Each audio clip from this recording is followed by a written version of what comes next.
नमस्कार दर्शकों, मैं शरद और आपके साथ प्रारंभ में बैठ के आज जो वर्तमान में भारत में 2024 के चुनाव चल रहे हैं लोकसभा के, उसी विषय पे कुछ तथ्य आपके सामने रखूंगा, जो मुझे लगता है कि आपको जानना आवश्यक है और काफी लोगों को पता भी होगा। लेकिन तथ्यों के आधार पे इस बार हम अपना भविष्य तय कर रहे हैं। 5 चरणों के चुनाव हो चुके हैं, 2 चरण बाकी हैं। उन 2 चरणों में अब आपके पास केवल 114 सीटें बची हैं, जिसमें आप अपने चहेते व्यक्ति को, जिस भी पार्टी या विचारधारा को आप पसंद करते हैं, उसको संसद तक पहुंचाएंगे। तो आपके डिसीजन लेने में आपको ये चीज निश्चित करने में कि हमें किसको भेजना है या हमारी पसंद कौन है, उसमें सहायता है। मैं कुछ फैक्ट्स आपके पास रखा हूं, उसको आप देखिए। मैंने भी उन्हीं फैक्ट्स के आधार पे इस बार अपना वोट दिया है 5वें चरण में, और मेरा ये मानना है कि आपको भी उस पर विचार जरूर करना चाहिए कि आप किन हाथों में देश को सौंपने जा रहे हैं। सबसे बड़ी बात, इस देश में एक चर्चा सदैव रहती है कि महंगाई और बेरोजगारी, जो भारत की आजादी के बाद से कभी नहीं खत्म। जो भारत जब आजाद हुआ था, $1 और ₹1 समान रूप से बराबर था, उस भारत का रुपया आज 84 रुपए में है और डॉलर वही का वही $1 पे खड़ा है। क्यों ये सब परिस्थितियां रही? किसने भारत को संवारने में कमी की? किसके हाथ में भारत की कमान लंबे समय तक रही और उसने भारत की दुर्दशा कर दी? ये सब आप बौद्धिक लोग हैं, बहुत से लोग इस बातों को तमाम चैनलों पे इन सब पे चर्चा हो चुकी, तो उस पर चर्चा न करते हुए मैं आपको कुछ फैक्ट्स ही रखूंगा। बेरोजगारी के आंकड़ों पर जहां बात होती है, तो मैं आपको अमेरिका के विषय में बताना चाहूंगा। बेरोजगारी अमेरिका में लगभग 5 से 6% है और अमेरिका की आबादी मात्र 34 करोड़। दर्शकों, मैं आपको यह भी बताना चाहूंगा कि यूके की आबादी 7 करोड़ है और वहां बेरोजगारी 4 से 5%। फ्रांस की आबादी 7 करोड़ है और वहां बेरोजगारी 8 से 9% है। इटली की आबादी 6 करोड़ है, बड़ा ही चर्चित नाम है भारत में इटली, और वहां की बेरोजगारी दर 8 से 9% है। जर्मनी की आबादी 9 करोड़ है और वहां की बेरोजगारी दर 6 से 7% है। वहीं आप भारत में हैं, जिसकी मेरे ख्याल से इस समय आप सब जानते हैं कि हमारी 140 करोड़ की आबादी है और हम इसमें वर्ल्ड में नंबर 1 बनने वाले हैं, हो चुके हैं आंकड़े अगर सही आ जाए। लेकिन हमारे यहाँ भी बेरोजगारी दर 7 से 8% ही है, जिस बात को इस भारत का विपक्ष, इंटरनेशनल मीडिया ऐसे ढिंढोरा पीट के बताती जैसे कहाँ हमारा देश रसातल में चला गया है, हमारा कोई खुशहाल लेने वाला नहीं है, हम डूब रहे हैं। हम उन्हीं बड़े बड़े देशों के बराबर में खड़े हैं जो अपने आप को विकसित कहते हैं, जिनके यहाँ आबादी नाम मात्र की है, जिनके यहाँ संसाधन भरपूर है, और उसके बाद भी वो इस लेवल पे है। तो जो बेरोजगारी वाला फैक्टर है वो आपके संज्ञान में इसलिए लाया कि आप देखें कि हम किसी देश से ऐसा बदतर नहीं है कि हमारे यहाँ बिल्कुल बच्चे बेरोजगार ही है। मैं आपको जो महंगाई का, महंगाई बहुत कहा जाता है कि इस देश में महंगाई बहुत है। अमेरिका में महंगाई दर 3.5 से 4%, फ्रांस में महंगाई दर 3% के आसपास है। इटली सबसे चर्चित देश भारत पे जो है, उसकी महंगाई दर 9%, जहां का एक नाती इटली का जो है वो भारत में सर्वश्रेष्ठ चेयर पे बैठना चाहता है, और आप देख सकते हैं। और कोरिया 5 से 6%। भारत की भी जो महंगाई दर है वो इसी के आसपास है। आप बताइए कहाँ हमारा देश बहुत महंगाई और जुल्म और नागरिक बिल्कुल परेशान है, जो इंटरनेशनल मीडिया जैसा दिखाता है कि बिल्कुल त्राही त्राही मची हुई है। आप दर्शकों से मैं एक बात का अनुरोध करना चाहूंगा और संज्ञान में लाना चाहूंगा, जो लोग भारत में क्या किसी भी देश के लोग अगर अपने देश की तरक्की चाहेंगे और वो चाहे कि कंट्रोवर्सी बात है, किसान चाहे कि हमारा गेहूं 300 रुपए किलो बिकने लगे, 50 रुपए किलो बिकने लगे, और कस्टमर चाहे आटा हमें 25 रुपए किलो में, ये संभव है क्या? जिस देश में एक लॉबी केवल ये कहती है कि किसान को अच्छे रेट नहीं मिल रहे हैं, वहां पे क्या सामान आप सस्ता ले सकते हैं? कहां से महंगाई रोकेंगे? आने वाले समय में। अभी तो महंगाई इक्विवेलेंट है जैसे बाकी देशों वैसे ही कोई ऐसी महंगाई मुझे प्रतीत नहीं होती। गरीबी एक अलग चीज हो सकती है, वो हर देश में आप जब गरीबी के आंकड़े देखेंगे तो कई देश इससे भी परेशान है। आपका भारत की अतिशयोक्ति नहीं है, ना आपको इतनी ग्लानि होनी चाहिए जैसा कि अंतर्राष्ट्रीय मीडिया और यहाँ का विपक्ष दिखाता है। तो अगर इन कारणों से आप अपना वोट प्रभावित करके किसी और को दे रहे हैं तो मैं यही निवेदन करूंगा कि ये कारण आपको नहीं रखना चाहिए अपने वोट देने का। तीसरा मैं आपके सामने एक फैक्ट रखूंगा, कानून व्यवस्था एक बहुत बड़ा चैलेंज और कानून व्यवस्था नापी जाएगी महिला अधिकारों और महिलाओं के सम्मान से। तो मैं सीधे सीधे उसमें आपको कुछ देशों के बलात्कार के आंकड़े रख रहा हूं, जिसमें अमेरिका में लगभग सालाना 5 लाख बलात्कार होते हैं और आबादी में उसकी आपको बता ही चुका हूं। फ्रांस में सालाना 2 लाख बलात्कार होते हैं, लगभग आबादी मात्र 7 करोड़ है।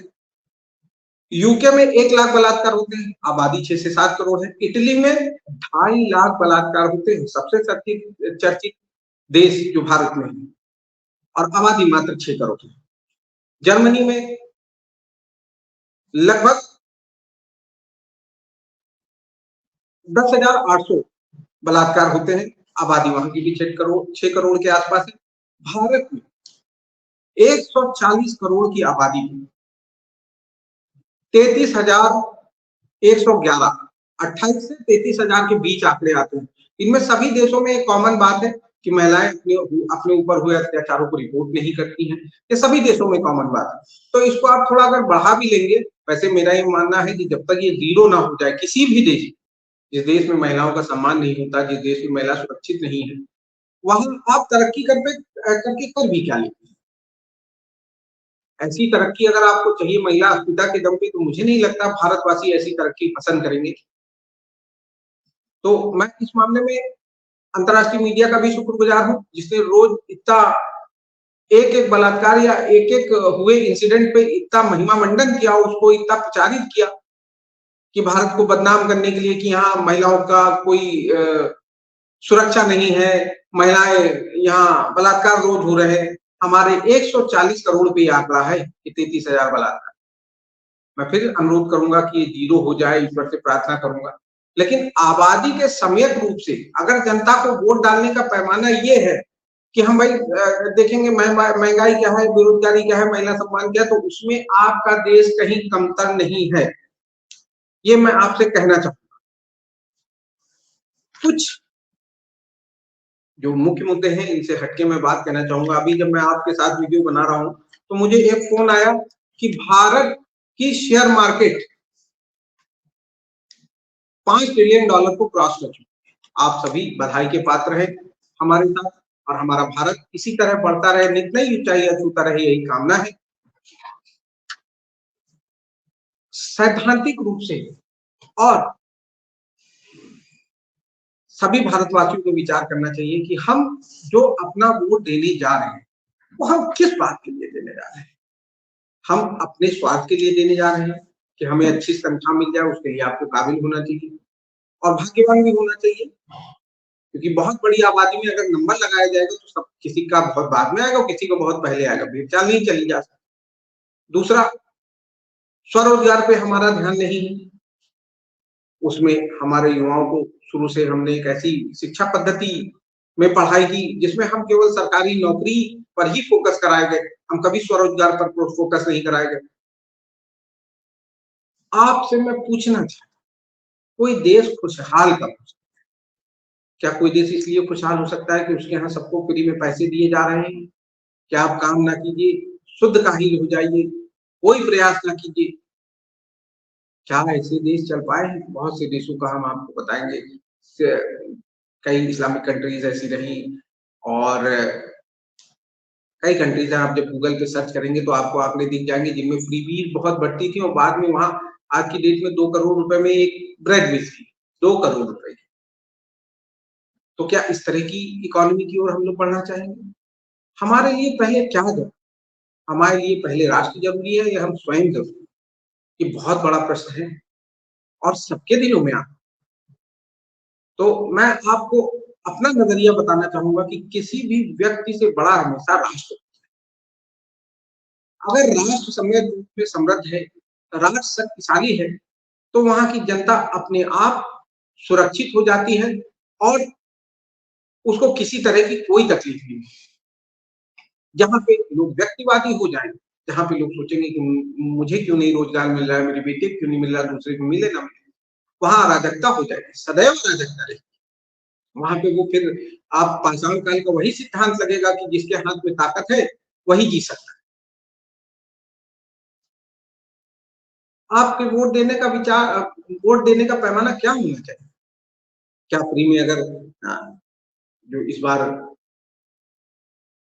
इंडिया गठबंधन है उसके जिस तरह के विचार आ रहे हैं कि 1 लाख रुपए हम फ्री हर बार महिला को, प्रत्येक महिला को देंगे, हम 25 लाख तक का इलाज फ्री करेंगे, संभव है? क्या ये लोग कोई भी घोषणा करने से पहले आंकड़ों पे सर्च करते हैं कि कितने करोड़ लोग बीमार होते हैं हमारे यहाँ? मेरे ख्याल से भारत को 6 महीना भी नहीं लगेगा बैंकरप्ट होते हुए, जिस हिसाब से बता रहे। फिलहाल ये योजना राजस्थान में चुनाव के लास्ट में एक बार दी गई थी, वो भी बहलाने के लिए, जैसे शिकार करने के लिए दाना डाला जाता है, लेकिन उसको राजस्थान की जनता ने शुद्ध रूप से नकार दिया था, शुद्ध रूप से, कि हमें लालच नहीं, हमें आत्मसम्मान के साथ जीना है। और भी कई बड़े बड़े लालच ऐसे लोगों के साथ, ऐसे लोगों द्वारा दिए जा रहे हैं जिनका इस देश से कोई मतलब नहीं, जिनको इस देश की पीड़ा के बारे में कोई पता नहीं, वो बस आपको एक ब्रेन वॉश करने में लगे हैं। बहुत बड़ा चैप्टर आता है कि हिंदू मुसलमान करके भाजपा जीतती है या इंडिया का एनडीए गठबंधन जीतता है। देखिए, ये प्रश्न तो सभी देशों में है। आप सर्च करेंगे गूगल पे, इंग्लैंड में उठ रहा है, यूके में उठ रहा है, ऑस्ट्रेलिया में उठ रहा है, फ्रांस में उठ रहा है, जर्मनी में उठ रहा है। तो ऐसी एक विचारधारा है जिससे सभी पीड़ित है। तो क्या आप अपनी बात भी ना कही जाए? हम सब लोग मिल के रहना चाहते, हम सब लोग प्रेम से रहना चाहते, लेकिन हर बार प्यार में छुरा भोंका जाएगा तो कहां तक साफ है? आप किसी भी चैनल डिबेट में देखेंगे, किसी भी विपक्षी गठबंधन के व्यक्ति को देखेंगे, वो कहे बस इस पे बात नहीं। इसका तो यही मतलब हुआ कि किसी ने आपको बहुत ज्यादा पीटा और जब आप रोने लगे तो कहे बस रो नहीं यार, वो मार दिया, कोई बात नहीं, दोबारा देखेंगे। ऐसा संभव है? जिस भी बात की पीड़ा होगी, महंगाई बेरोजगारी पीड़ा, वो कही जाएगी। अगर जाति धार्मिक पीड़ा कहीं है तो नहीं कही जाए, जरूर कही जाए। उसको कैसे भूला जा सकता है? कैसे भूला जा सकता है कश्मीर में नरसंहार? कैसे भूला जा सकता है कि हम लोग अपने देश में ही कई स्थान ऐसे हैं जहां अपना तिरंगा लेके फ्री हैंड नहीं घूम सकते, आजादी से नहीं घूम सकते? कैसे भूला जा सकता है कि एक व्यक्ति की गर्दन केवल इसलिए काट दी गई, छोटी जाति का बहुसंख्यक टेलर, कि उसके मुंह से कुछ शब्द ऐसे निकल गए जिसके बाद वो क्षमा भी मांगता। ये बताने वाले लोग कि हमारा सर्वशक्तिमान सबसे बड़ा माफी करने वाला है, उन्होंने ये कृत्य किया। जगह जगह आप देखते हैं कि छुरी लेके 15-15, 20-20, 50-50 चाकू लड़कियों को मारे जा रहे हैं हमारी। बहुसंख्यक और अल्पसंख्यक की ये मुद्दा तो रहेगा ही रहेगा। इसको मिनिमाइज किया जा सकता है, आपसी सामंजस्य और सुधारा जा सकता है, लेकिन कहें कि इनरेलेवेंट हो जाएगा तो किसी भी चुनाव में कभी भी ये इनरेलेवेंट नहीं होगा। कई देशों से जो भारत का बहुसंख्यक है वो खत्म हो चुका है, कहीं आइडेंटिटी नहीं। तो मैं इस बार बस आपसे एक यही निवेदन करना चाहता हूं कि अपना ये बहुमूल्य वोट, जो 114 सीट पड़ी है, बची हुई है, और 2 चरणों के चुनाव है, ये भारत के भविष्य को सुदृढ़ करने वाले चरण है, ताकत देने वाले। मेरा आपसे करबद्ध निवेदन है कि आप इन 2 चरणों में अपने विवेक से खूब विचार करके उसी पार्टी को वोट दें जो अंतरराष्ट्रीय स्तर पे, राष्ट्रीय स्तर पे विकास कर सके, भारत की पहचान बना सके, भारत को और सुदृढ़ बना सके, भारत के भविष्य की सोचता हो, सम्यक रूप से सोचता हो, जात बिरादरी की ना सोचता हो। ऐसी पार्टी इस समय वर्तमान में भी भारत में सत्ता में है। मैं यही चाहूंगा कि इस विचारधारा को आप और आगे बढ़ाएं। आप सभी चीजों में सम्यक विचार करते हुए निश्चित तौर पर हमें मोदी जैसा प्रधानमंत्री दोबारा नहीं मिलेगा। भविष्य है भारत में 140 करोड़ में कोई कोई भी काबिल व्यक्ति आगे आ जा सकता है, लेकिन अभी मुझे विपक्ष में वो दाग नहीं दिखती। तो मेरा अनुरोध है आपसे कि अपने भविष्य को देखते हुए और किसी भी तरह से भ्रमित ना होते हुए ये 114 सीटें जो बची हुई 5वें चरण, छठे चरण की हैं, वो उसी गठबंधन को या उसी दल को दें जो आपके देश को निरंतर प्रगति की तरफ से ले जाए और मजबूत बनाए। नमस्कार।